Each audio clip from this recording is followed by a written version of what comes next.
Hello there, Kuya Rav listeners. Have a wonderful day and have another beautiful story to read.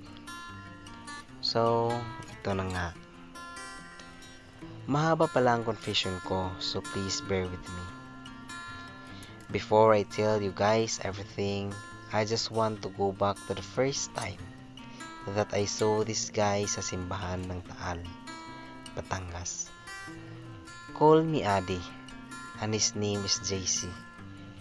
I met him during the job fair, but during the time, I really don't care about his existence, kahit katabi ko siya. Going back, katabi ko lang siya sa upuan kasi orientation noon at super yabang talaga ng dating niya. Nagtatanong kasi siya doon sa representative ng pinagpa-a-applyan namin sa company kung paano raw ba maging member sa SSS. Ako naman pabida. Sabi ko sa kanya, ay pwede ka magpa-member sa online. Doon ako nakapag-process. Ay si kuya niyo lumingon sa akin with bored look sabay sabing, alam ko. During the time parang gusto ko na lang sumigaw. Kaya unang bisis ko pa lang siya nakilala, hindi na maganda ang impression ko sa kanya. Sabi ko na lang sa isip ko, sayang, pogi pa naman. Akala ko hindi ko na siya ulit magkita pero makakasabay ko pa rin pala siya sa medical at orientation. Pati training hanggang makarating sa production. During those days, nagiging close na kami. Kasi ang dami niyang laging tinatanong sa akin.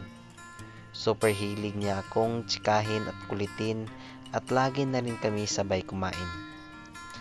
Hanggang sa nanligaw na nga siya. But part of me keeps saying na siguro playboy siya kung ibibase sa looks niya. Samantalang ako hindi maganda. Tao lang. So ito na nga tayo sa exciting part. One time, sobrang sama ng pakiramdam ko. Inuubo ako at sinisipon pero hindi ako ma-absent. Talaga sa training namin kasi super important ng attendance. Kaya after niya ako ihatid sa boarding house ko, sabi niya punta raw ako sa boarding house nila. Kasi susuobin. Yung magpapauso ka para pagpawisan. Tapos tatabunan ng kumot. At hihilutin daw niya ako. Saturday ng gabi, kasi Sunday walang kaming pasok, bawal kasi sa boarding house namin ang bisita. Kaya sa kanila na lang daw. Hindi ako tuwang-tuwa kasi kailangan ko talagang maghihilot sa akin kaya tinanggap ko agad ang offer niya. Dumating na ang Saturday ng gabi kaya pumunta na ako sa boarding house nila. Talagang timing pa nga na lahat ng mga kaibigan namin na kasama niya nag-uwian kasi race day at ang iba naman night shift kaya solo namin buong bahay. Ito na nga, kumain muna kami, din pinagsuob niya ako. After noon, naglatag siya sa labas ng room ng kutsyon. Kaya ako humiga na parang mahilot niya. Hindi ko naman alam na masarap pala siya manghilot. Kaya napamon talaga ako. Pasensya na, ang hirap pigilan. By the way, that time alam kong tinigasan na siya. Kasi napatigil siya sabay sabing, baka nahirapan ka dyan sa kutson.